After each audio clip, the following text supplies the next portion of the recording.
नमस्कार दोस्तों, welcome back. हम आ गए हैं हरियाणा के ड्रेनेज सिस्टम के हमारे सफ़र के पार्ट 2 में। पिछली बार हमने सदर्न रिवर्स को समझा था, है ना। आज हम चल रहे हैं नॉर्थ की तरफ, जहां शिवालिक की पहाड़ियों से निकलती हैं वो नदियां जो इस पूरे इलाके की लाइफ लाइन है। तो चलिए इन एंशंट रिवर्स की कहानी में और गहरे उतरते हैं। तो एक सवाल से शुरू करते हैं। सोचने वाली बात है ना। एक ऐसी नदी जिसका जिक्र ऋग्वेदा में है और हरियाणा में बना एक मॉडर्न डे डैम, इनके बीच आखिर क्या कनेक्शन हो सकता है? ये एक पहेली जैसा लगता है, राइट? पर इसका जवाब ही आज के हमारे पूरे एक्सप्लेनर का कोर है। चलिए पर्दा उठाते हैं इस इंटरेस्टिंग कनेक्शन से। तो हमारी कहानी का स्टार्टिंग पॉइंट है शिवालिक की पहाड़ियां। देखिए, ये सिर्फ पहाड़ों की एक रेंज नहीं है, आप इसे एक तरह से इन सभी नदियों का बर्थ प्लेस समझ सकते हैं। यहीं से हरियाणा की सारी नॉर्दर्न रिवर्स, छोटी बड़ी सब, अपना सफर शुरू करती हैं। और यही वो इलाका है जो पूरे नॉर्दर्न प्लेन्स को शेप देता है। ओके, सो सबसे पहले आइए बात करते हैं मैदानों की, दो मेन आर्टरीज की। हाँ, मैं बात कर रहा हूँ मारकंडा और तंगरी नदियों की। ये सिर्फ पानी का बहाव नहीं है दोस्तों, ये इस रीजन के लिए एक लाइफलाइन की तरह है। हमेशा बहती रहती हैं और यहाँ की फार्मिंग और लोगों की आबादी को सपोर्ट करती हैं। अच्छा, अब जरा इन दोनों को साइड बाय साइड रखते हैं। देखिए, शुरू तो दोनों शिवालिक से ही होते हैं, लेकिन इनके रास्ते और कह सकते हैं इनका कैरेक्टर बिल्कुल अलग है। मारकंडा जो है वो काफी लंबी है, 120 किलोमीटर्स, और उस पर जलभेरा बराज जैसा इंपॉर्टेंट स्ट्रक्चर भी है। वहीं दूसरी तरफ टांगरी वो थोड़ी छोटी है, और उसके सबसे बड़ी बात ये है कि वो सीजनल ट्रिब्यूटरीज यानी मौसमी सहायक नदियों पर डिपेंड करती है। इसका मतलब क्या हुआ? इसका मतलब ये कि उसका फ्लो काफी अनप्रिडिक्टेबल हो जाता है। चलिए मारकंडा को थोड़ा और डिटेल में देखते हैं। तो ये हरियाणा में एंटर करती है अंबाला डिस्ट्रिक्ट से। इसकी एक मेन ट्रिब्यूटरी है बेगना नदी, जो इसके फ्लो में काफी पानी जोड़ती है। और हाँ, कुरुक्षेत्र में जो जलबेहरा बराज है वो एक super important piece of infrastructure है। इसी से इसके पानी को इरिगेशन और वाटर मैनेजमेंट के लिए यूज किया जाता है। ओके, अब आते हैं टैंगरी पर। ये पंचकुला और अंबाला के थ्रू हरियाणा में आती है, और जैसा मैंने पहले कहा, इसकी सबसे खास बात है इसकी सीजनल ट्रिब्यूटरीज, जैसे आमरी और अपगा। मतलब ये सिर्फ मॉनसून के टाइम ही बहती हैं।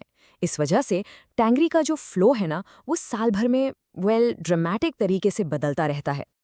लेकिन इन बहती हुई नदियों के बीच एक ऐसी भी है जिसका नाम इतिहास और कहानियों में गूंजता है। ये एक खोई हुई नदी की आवाज़ है, एक लेजेंड। हम बात कर रहे हैं सरस्वती नदी की, एक ऐसी नदी जो आज भी हम सबको फैसिनेट करती है। देखिए, सरस्वती सिर्फ एक नदी नहीं थी, वो एक कल्चरल आइकॉन थी। ऋग्वेदा में, जो हमारे सबसे पुराने ग्रंथों में से एक है, उसे एक माइटी रिवर, एक विशाल और शक्तिशाली नदी कहा गया है। इससे आप अंदाजा लगा सकते हैं कि एंशिएंट इंडिया में इसकी कितनी ज्यादा हिस्टोरिकल और कल्चरल इंपॉर्टेंस रही होगी। तो सरस्वती की जर्नी को समझना एक टाइम ट्रैवल जैसा है। बहुत पहले ये एक जोरदार नदी थी, लेकिन फिर लगभग 15वीं सेंचुरी के आसपास टेक्टोनिक शिफ्ट्स यानी जमीन के अंदर की हलचल और क्लाइमेट चेंज, इन दोनों के असर से ये सूख गई। लेकिन कहानी यहाँ खत्म नहीं हुई। आज CERCR, एक रिसर्च सेंटर, इसके रहस्यों को सुलझाने में लगा है। और इंटरेस्टिंग बात यह है कि अप्रैल 2015 में यमुनानगर के रोड़ड़ी गांव से इसको रिवाइव करने का एक बड़ा प्रोजेक्ट भी शुरू किया गया। और हाँ, सरस्वती की कहानी चौटांग नदी के बिना पूरी हो ही नहीं सकती। क्यों? क्योंकि चौटांग उसकी एक बहुत इंपॉर्टेंट ट्रिब्यूटरी थी। ये भी शिवालिक से ही निकलती है, और इसका कनेक्शन राखी घड़ी और अग्रोहा जैसी एंशिएंट साइट से भी है, जो इसकी हिस्टोरिकल इंपॉर्टेंस को और भी बढ़ा देता है। तो चलिए अब एंशिएंट हिस्ट्री से थोड़ा फास्ट फॉरवर्ड करके मॉडर्न टाइम्स में आते हैं। अब हम फोकस करेंगे एक छोटी लेकिन लोकली बहुत ही इंपॉर्टेंट नदी पर, कौशल्या नदी, और देखते हैं कि आज के टाइम में इसका क्या इम्पैक्ट है। सिर्फ 20 किलोमीटर, हाँ बस इतनी ही लंबी है कौशल्या नदी। मारकंडा या टांगरी के सामने ये नंबर बहुत छोटा लग सकता है ना? लेकिन लोकल कम्युनिटी के लिए इसकी इंपॉर्टेंस बहुत बड़ी है। ये साबित करता है कि साइज हमेशा मैटर नहीं करता। इसी कौशल्या नदी पर पिंजौर के पास बना है कौशल्या बांध। ये एक अर्थ फिल डैम है। अब इसका क्या मतलब हुआ? सिंपल शब्दों में, ये एक बड़ा सा आर्टिफिशियल डैम है जिसे खास तौर पर कंपैक्टेड मिट्टी से बनाया जाता है।